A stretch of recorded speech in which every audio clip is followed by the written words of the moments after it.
During the air show, everyone was watching the jets in the sky.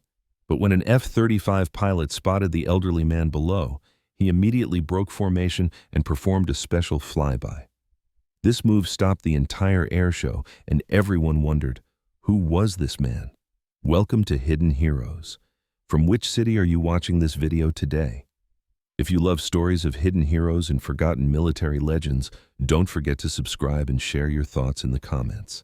It was the annual air show day at Edwards Air Force Base. Thousands of civilian visitors had come to see the most advanced fighter jets. F-22 Raptors, F-35 Lightning IIs, and the legendary Thunderbirds were performing breathtaking displays in the sky.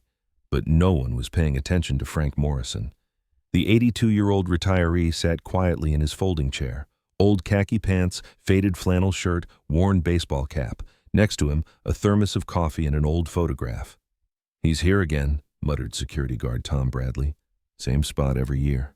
Bradley had been seeing Frank for 3 years. Every air show, same spot, same time. Didn't talk to anyone, didn't cause trouble. Just watch the sky. "Probably just some old aviation enthusiast," said his partner Mike Santos. "Lots of old guys love watching planes." But what they didn't know was that Frank Morrison wasn't just watching planes. He was remembering when he used to fly them. The morning sun cast long shadows across the tarmac as the first demonstration began. The Thunderbirds roared overhead in perfect formation, their red, white, and blue smoke trails painting the sky. Frank reached for the photograph beside him. Faded and creased, it showed a young pilot standing next to an F-4 Phantom. The pilot's uniform bore the name Morrison and the wings of a naval aviator. "Beautiful machines," said a voice beside him. Frank looked up to see a young boy, maybe 8 years old, standing with his father. "Are you a pilot?" the boy asked with the innocent curiosity of childhood. Frank smiled gently. "I was once upon a time." "What kind of planes did you fly?" Frank glanced at the photograph, then back at the sky where an F-35 was beginning its solo demonstration. "Different ones." From a different time, the father pulled his son along. "Come on, Tommy, don't bother the gentleman." But Frank didn't mind. He remembered being that age, looking up at the sky with wonder. What Frank didn't know was that 20,000 feet above him, Major Sarah Chen was preparing for her F-35 demonstration. As she rolled inverted to begin her routine, something caught her eye.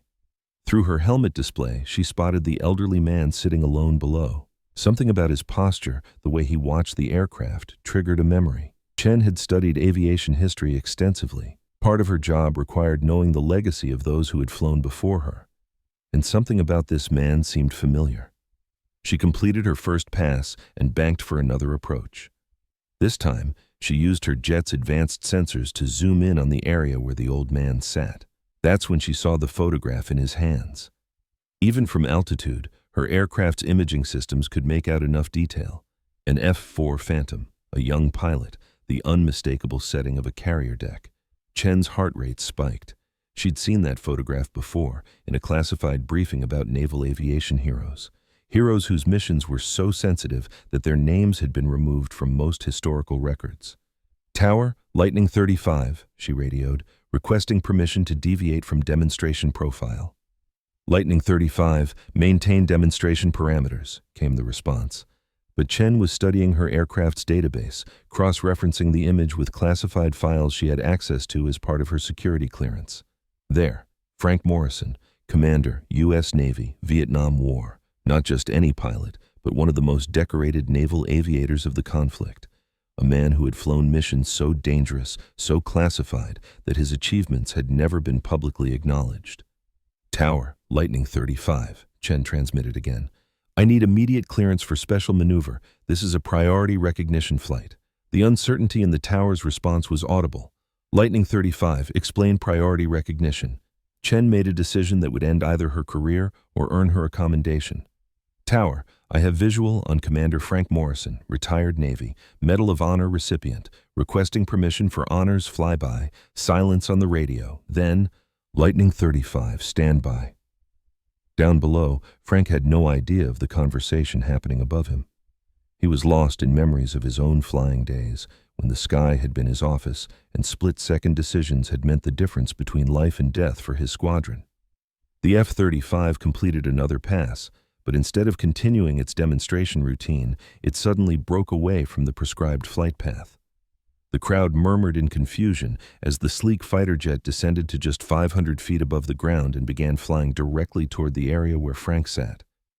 Tom Bradley reached for his radio. "Control, we have an aircraft off course, heading for the civilian viewing area." But before he could complete the transmission, the F-35 performed a maneuver that silenced the entire air show. The jet flew directly over Frank Morrison, rolled inverted, and performed what every military aviator recognized as a victory roll, the traditional salute given to honor fallen comrades and distinguished veterans. The crowd fell silent. Even the announcer stopped his commentary mid-sentence. Frank looked up as the F-35 passed overhead. For just a moment, through the aircraft's canopy, he caught a glimpse of the pilot, a hand raised in salute. Tears formed in Frank's eyes. It had been 47 years since anyone in uniform had acknowledged what he'd done in the skies over Vietnam. The F-35 climbed back to altitude and resumed its demonstration, but the damage was done. Every person in the crowd was now looking at the elderly man in the folding chair, wondering what they had just witnessed. "Control to all security personnel," came the voice over Bradley's radio. "Locate and escort Commander Morrison to the VIP area immediately." Bradley looked at his partner in confusion. "Commander Morrison?" Mike Santos was already pulling up information on his tablet. His face went pale as he read. "Tom," he said quietly, "we need to get over there now." But Frank had other plans. As the crowd's attention focused on him, he quietly folded his chair, picked up his thermos and photograph, and began walking toward the parking lot. He'd had enough attention for one day. Bradley and Santos caught up to him just as he reached his old pickup truck. "Sir," Bradley called out. "Sir, please wait." Frank turned, expecting to be asked to leave. "Are you Commander Morrison?" Bradley asked, his tone completely changed from earlier. Frank hesitated. It had been decades since anyone had used his rank. "I was," he said simply. Santos stepped forward, and to Frank's surprise, both security guards came to attention and saluted. "Sir," Santos said, "Base Commander Colonel Richards would like to meet with you." Frank shook his head. "That's not necessary, son.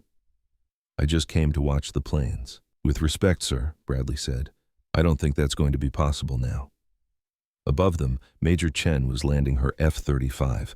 As soon as her aircraft was secure, she was on the radio to base operations. "Operations, this is Major Chen. I need to speak with whoever authorized the classified file access for Commander Morrison." The response came quickly. "Major Chen, report to Base Commander's office immediately upon debrief." 20 minutes later, Chen was sitting across from Colonel Richards, trying to explain her actions.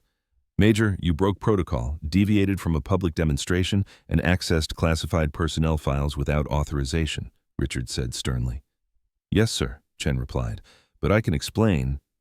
"You'd better," Richards interrupted, "because I've got the Pentagon online too, asking why an F-35 pilot performed an unauthorized honor salute during a public air show." Chen took a deep breath.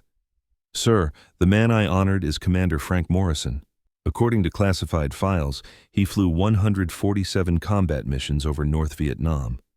His squadron had the highest survival rate in the theater because of his leadership. He personally saved 12 aircrews behind enemy lines." Richards leaned back in his chair. "Continue." "He was recommended for the Medal of Honor 3 times, sir. Each time the recommendation was classified because his missions were too sensitive to acknowledge publicly. He never received the recognition he deserved because the operations he flew officially never happened." "And how do you know this?" Chen pulled out her tablet and showed the colonel the classified database entry. "It's all here, sir. Commander Morrison is one of the most decorated pilots never to be publicly honored." Richard studied the information. His expression gradually shifted from annoyance to something approaching awe. "Major Chen," he said finally, "did you know that Commander Morrison has been coming to our air show for 3 years?" "No, sir." "Every year he sits in the same spot, watches every demonstration, never says a word to anyone." Richards paused. "I think it's time that changed." An hour later, Frank Morrison found himself in the base commander's office, still unsure why he'd been escorted there instead of being asked to leave. "Commander Morrison," Colonel Richards said, standing as Frank entered, "it's an honor to meet you, sir." Frank was confused. "Colonel, I think there's been some mistake. I'm just a retiree who likes watching planes." "Sir," Richards said, "with all due respect, you're much more than that. The colonel activated a wall display showing Frank's classified service record, photos of aircraft, mission summaries, commendations that had never been made public. Frank stared at the screen in shock. "Where did you get this?" "It's been in our classified database all along, sir." "The question is, why hasn't anyone ever honored it?" Frank sat down heavily. "Because the missions we flew weren't supposed to exist. We went places we weren't supposed to go, did things that couldn't be acknowledged. That was the deal." "Times change, Commander," Richard said gently. "Some of those classifications have been lifted. Your service can finally be recognized." "I don't need recognition," Frank said quietly. "I did my job. My squadron made it home. That's all that mattered." Richards leaned forward. "Sir, with your permission, I'd like to invite you to next year's air show as our guest of honor." Frank looked up in surprise. "Guest of honor?" "Yes, sir. It's time the world knew about the pilots who flew in the shadows, the missions that saved lives but couldn't be acknowledged, the heroes who never got their parades." Frank was quiet for a long moment. Finally, he reached for the old photograph he'd been carrying.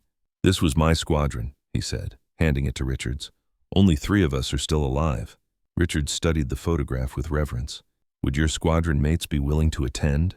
"They might be," Frank said slowly, "if you really think it matters." "Commander," Richards said, standing and extending his hand, "it matters more than you know." As Frank left the base that day, he walked past the area where he'd been sitting just hours earlier. The crowd had long since dispersed, but he could still hear the echo of jet engines and feel the vibration of powerful aircraft overhead. For 47 years, he'd carried the weight of missions that couldn't be discussed, of service that couldn't be acknowledged, of sacrifice that had remained invisible. But today, for the first time since Vietnam, someone had saluted him. Someone had remembered. And maybe that was enough. A year later, Edwards Air Force Base hosted its most special air show ever. 3 elderly men sat in the VIP section wearing their original flight jackets and service ribbons that had never been displayed publicly. When the F-35 demonstration began, Major Chen performed the same honor roll she had executed the year before. But this time, it wasn't a spontaneous gesture. It was an official recognition. As the crowd applauded, Frank Morrison stood with his surviving squadron mates and saluted the sky they had once owned. The missions were still classified. The details would probably never be fully revealed, but the men who had flown them were finally home. If this story moved you, don't forget to subscribe to Hidden Heroes. We'll continue sharing the stories of these invisible guardians whose service shaped history in ways we're only beginning to understand. Remember, sometimes the greatest heroes are the ones whose stories were never allowed to be told.